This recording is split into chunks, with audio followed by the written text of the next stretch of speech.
All right, well, welcome. I have another life besides Toastmasters. You know, it's kind of cool. I went to a martial arts class on Friday night.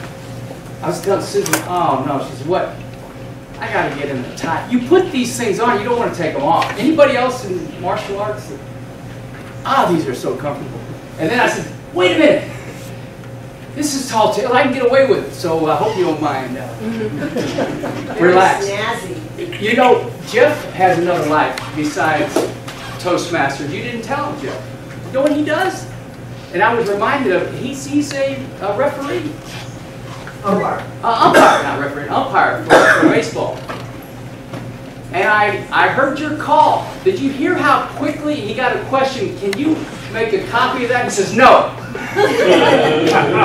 The guy can make an ethical decision. You're out. Another hand for Jeff. That was great. But I think actually, you know, wouldn't that be worth like $25 a piece? I mean, you could sell these. Anyway, I'll brag just a little more on my martial arts. I had given up completely. Black belt, and I think that's what happened. People get, hey, I want to go and be a black belt, and then they give it up. But Ang Lee, anybody know him? Yeah. He's in martial arts. Very popular. He's got, he revived me. It's got a triple threat black belt. And I think it comes from his acting. You know, actors know if you're a triple threat, you can sing, you can dance, and you can act. Well, he brought martial arts to a new level. He added the aesthetics of singing. He added dancing and singing, and you combine all three. It's amazing. And he got it from Bruce Lee. In fact, my last bragging moment, I won't mention anything else, but it's set up just like Toastmasters, club, area, division. I just won triple threat black division.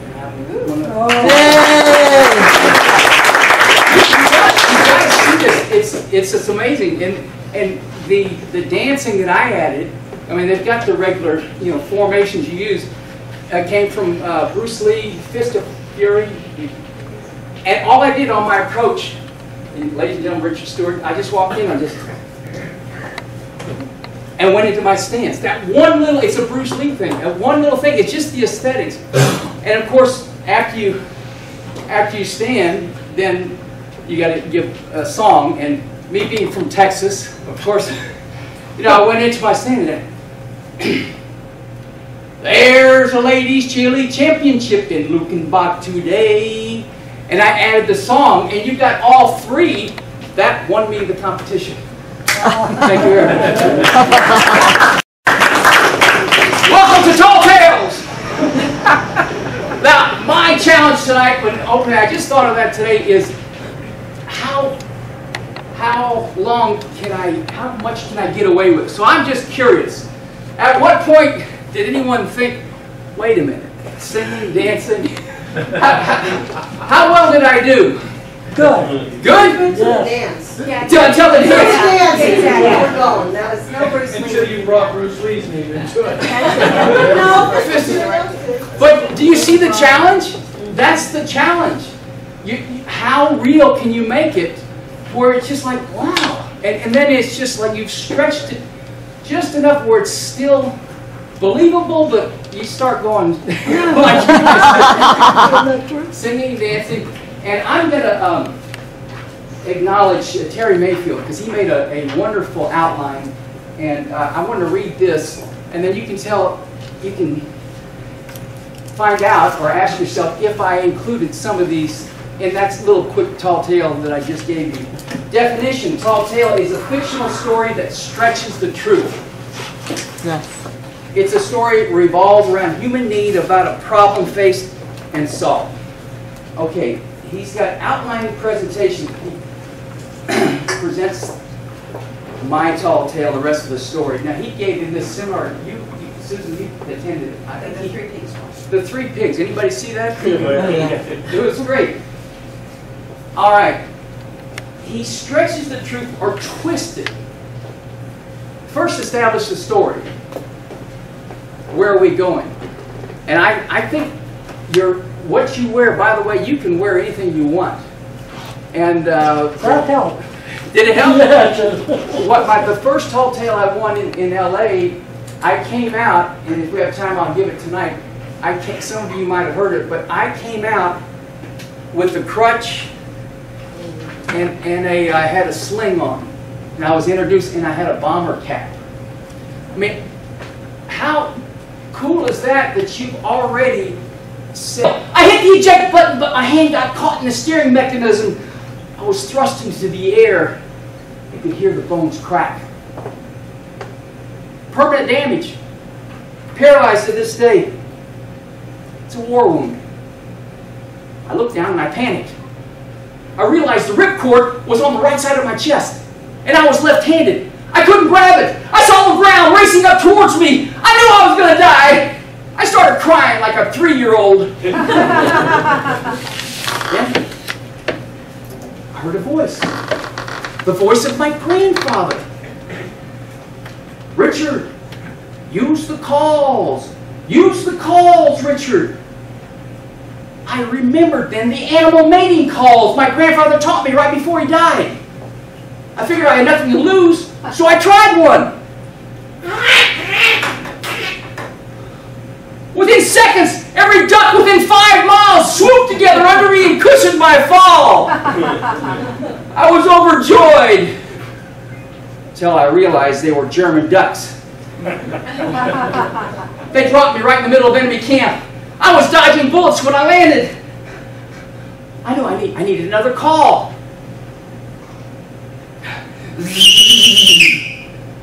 I blinked my eyes and a white stallion was running towards me. I hopped on the horse. We ran away to freedom. I thought. Out of the blue, my horse stopped dead in his tracks, as if he could sense the danger ahead. There was silence. And then a howl that sounded like the devil himself. A German jackass! I controlled the accent. He kicked my horse out from under me and smashed my head up against a rock. I was barely conscious, but aware enough to see the whole German army marching towards me.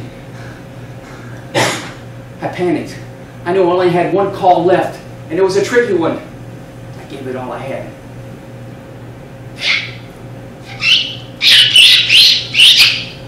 It worked! American blackbirds! They swooped me up and flew me back to the States. They held a parade in my behalf. Of course, I received several medals, the Bronze Star and the Purple Heart. In fact, I brought those medals with me here today to prove that my story is true and factual. But they're in my left pocket, and it's a war wound. Thank you, Pinker. I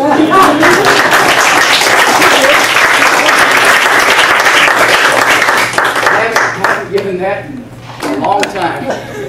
But, Did you win? Well, that was district. I won district with that.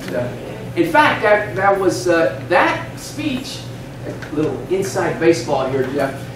Jeff knows that speech. It was 1989, and I won a district, and I did not know who Roberta Perry was, but she was the district governor at that time, and she gave me the trophy for winning that contest. And then we met, and thus was conceived Renaissance Speakers, in a good way.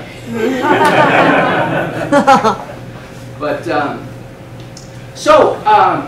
did you see a couple of things that I wanted to? What I think helped on that speech is the details. You open it up. Of course, you know about the prop or whatever, just to help. You don't have to have a prop, but that helps. But details really help. It was mid-December. I was in the air, 5,000 feet above Normandy, France. Already must be in a plane or something wild. So details help. In fact, at this point, I want to acknowledge Dick Churchill for I'm going to read, this is an article in the Toastmaster magazine that I would not have done this unless Dick did not help me with his power contacts. He said you should write something about tall tales. They're doing this thing on tall tales. And so this is what I wrote for the magazine, and I'll just read the beginning of it.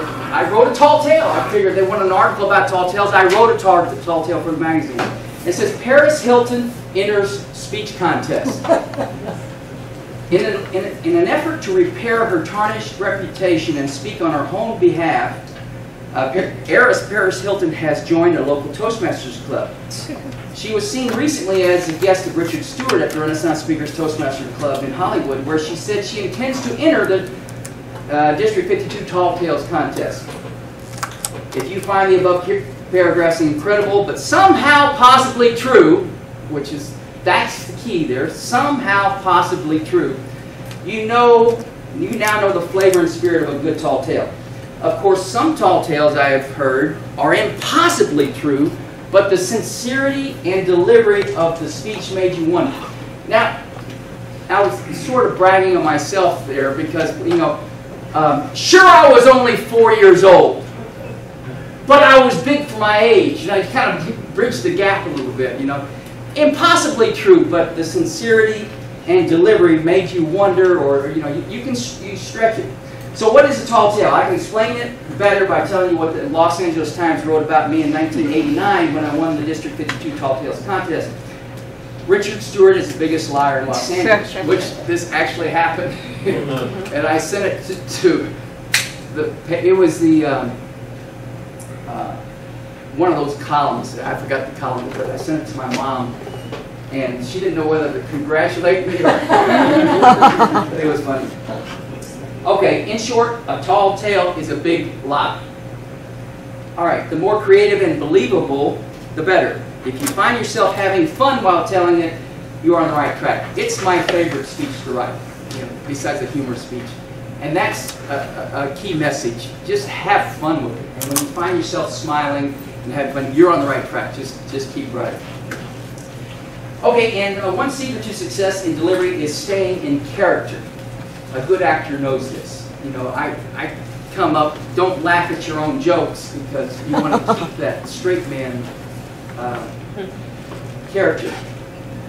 You break character by laughing at your own incredibility. You quickly lose the spirit of belief in your tale. Another key ingredient for a winning tale is embellishment and, again, detail. Okay, and then I quote the speech mid-December in the air. And I talked about the ripcord. See, the details that I was 4 years old made it work when I went back and said I started crying like a 3-year-old. So just those details help. In another contest, I had fun. I secured some credibility by calling on my prearranged lawyer in the audience. I asked him to stand up, and I acknowledged him, and I had somebody already. I don't know if that's legal, Jeff, but I wasn't disqualified for it. My attorney is here, Mr. So-and-so, would you? And I had a guy stand up and wave. And I also said in the speech, by the way, this meeting and my talk is being filmed right now, videoed, and I have a documentation. I have a camera, right? And there was a camera there, so I pointed to the camera. So more credibility that wow, what's happening here? That my testimony was being videotaped for evidence. And then I went on to, talk about, I think the opening went something like, Toastmasters International has ruined my life.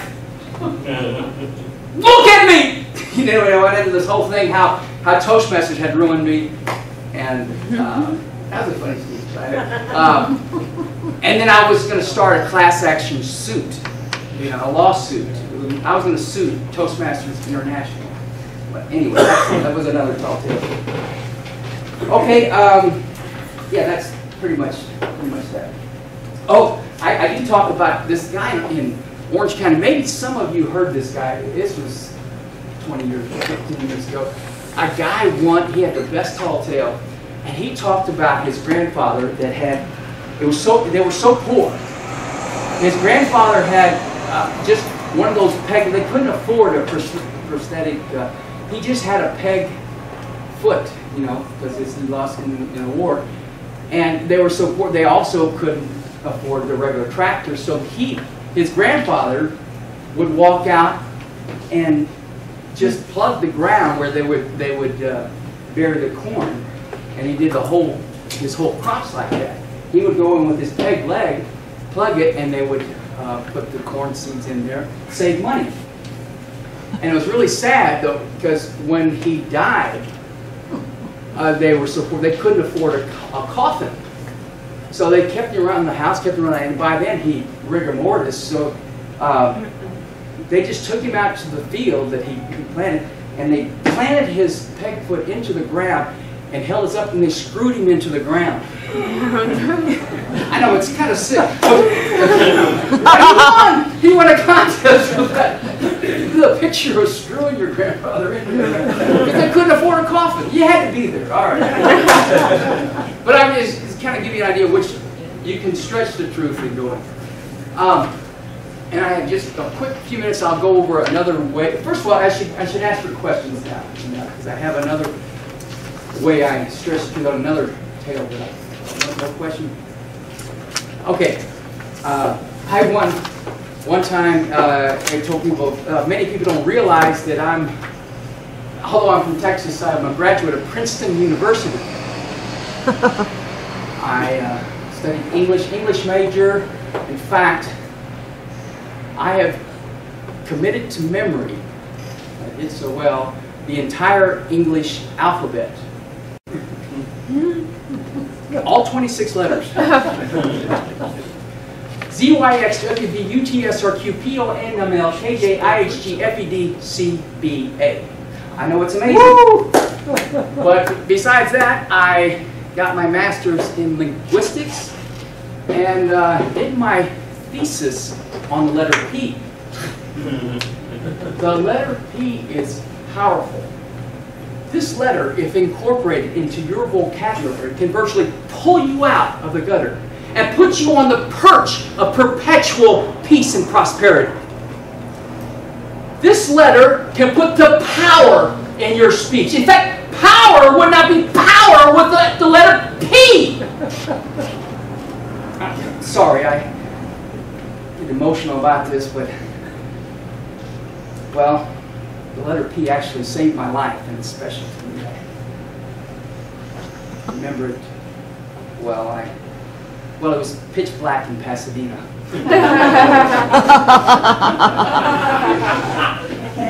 I pulled my Pinto into a partly full parking lot and parked my car. Sure, I was paranoid, but paramount, and my primary concern was, could I watch on my P's and Q's? Forget about the Q's. Could I pronounce my P's if under pressure? I pondered no more. It was him, Pete Peterson, from Pacoima. Pete Peterson, the portly professor who works part-time at Pepperdine.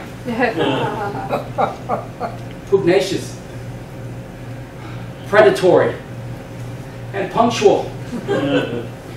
As he approached, I perceived a pain in my pancreas and my pituitary. We squared off. His piercing pupils were petrifying. He paused, only to punctuate one word. Pennywise! Oh! I nearly puked. But I recovered. I took a deep breath. I gave him everything I had. The perspicacity of your putrid pontification only perpetuates the propensity of your pompous persona. Punk. I prevailed. Anyway, that was the speech. I have to tell you something. I incorporated something I told you earlier. I always had learned somewhere as a kid how to say the alphabet backwards. And that's how that speech came up. I said, how can I incorporate it? Well, the letter P and anyway. So that's how valuable what you already know is to make it unique. It's something you do and you can do. Yes, she said, I don't know anything. You do too. Oh, no. You do. Just think, or create. And it's all about the joy of creating. You can create stuff. Okay. I beat Jeff by 2 minutes. Anyway, let's have Jeff come back up here. Thank you very much. Good luck on your conversation. Question, Jeff. The contest speaker, the evaluator, you don't tell the name, but can it be somebody from your club or should it be somebody from the outside of your club? There's no rules on that, but no, it should be someone that nobody knows, ideally. Somebody outside. And it should be someone who's doesn't have a lot of experience. Make it easier for the contestants, the evaluation contestants, to critique. You don't want Lance Miller giving you a test speech. That would be no fun for the contestants. So a few speeches, they're Toastmasters that give them their icebreaker and a couple of speeches. That'd be your ideal. That nobody knows. It would be your ideal test speaker. Well, see, it's like humor is laughter is rejection. At some point, you break it, and so you want to take them there and stretch it. Try to keep it as long as you can, and then finally, it's so. I mean, like tonight. I mean, I think I was carrying this. I got enough. I was happy. I got an applause when I said that I won the. Yeah. I got him. So I was trying to carry it as far as I could, but when I did this, they could start laughing. But did that help or? Yeah. I wouldn't want to give it away. And Terry says something in there. I don't think I remember reading it. He said. And I've heard this, a tall tale, someone will give a long story and at the very end give the twist and the change. You can make it all the way up, make several of them all the way up. When you have to, it's almost a strain to hear this whole story and then at the end you find some kind of a twist and a change. Does that make sense? So it's like, where's he going with this? And that's where you get the fourth pig. And you can go on, but then you can have a twist. The fox comes in, the wolf. So you can have different twists that just carries you all the way. Like the ducks, and then the horse, and then the jackass, and just different things to take it. Yes. Being a 4-year-old pilot right at the beginning of your story, it stretches. It gives it away right at the beginning. Yeah, it does. It's a good point, and I think it shows that you can go off. And know it's a tall tale, and it gets a laugh, and it gets kind of. Sort of, let me use that to prime the pump, and then I can get them back with something that's more real. But that's a very good point. That was a risk. Yeah. But I think I got them with the creativity. But I was big for my age, Sure, I was only 4 years old. And besides, another one. Besides, I sort of enjoyed being the youngest fighter pilot working for General Patton. So I got 2 things off of that throwaway. But that's a good point. Yes. Also, you had the most important thing going. You were believable. Thank you. You had credibility in what you said, because we all kind of okay. We'll suspend disbelief. Go ahead. We're having fun with it. Yeah. You know what? I forgot the opening. I'm glad you mentioned that because when I started out, I opened it up. I came up there limping, and I just kind of went down and I said,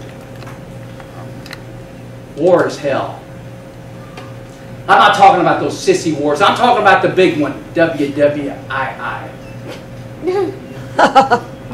remember it well. Too well, I'm afraid. It was mid-December. See, you also paced, which is very, very important. Yeah, pausing and pacing. Your pacing is very good. Yeah. Thank you. It's a great question because I don't know about you guys. When you're writing your speech, the worst thing you want is it's too long. And where do you time it, how much safety where you can just relax. But you want that extra laugh or that extra punch, shall I chance it? But it's again, you have to really And don't forget to build in time for the laughter. Yeah, that's right. That's right. I think it's the basic on all of it. It's a deep. People love details to hear about. It makes it believable. It was. I ate an ice cream. I ate this great fudge-sicle, it was a dream, when you add the detail, then it puts the picture there for people. A quick comment and a question.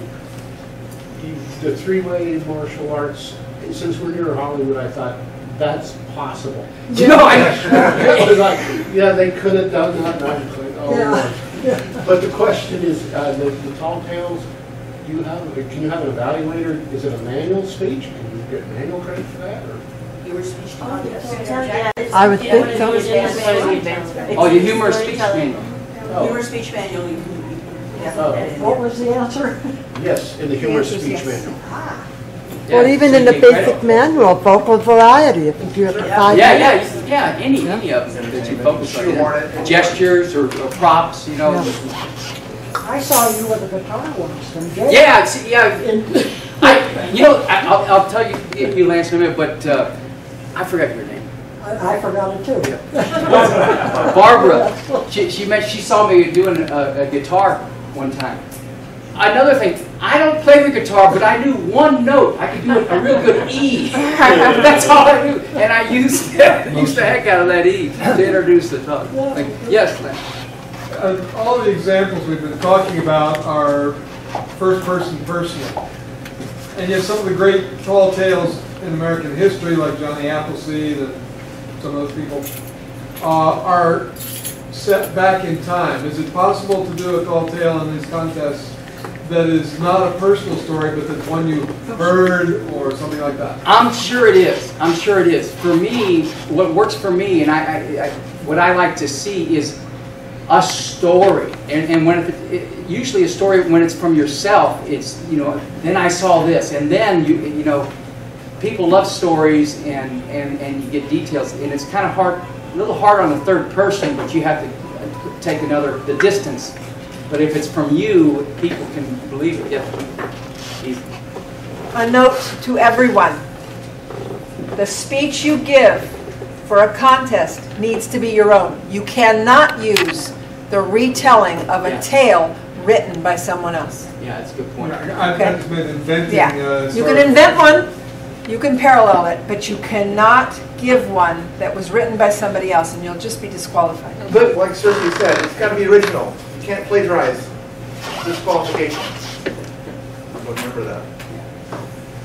That's true for any contest.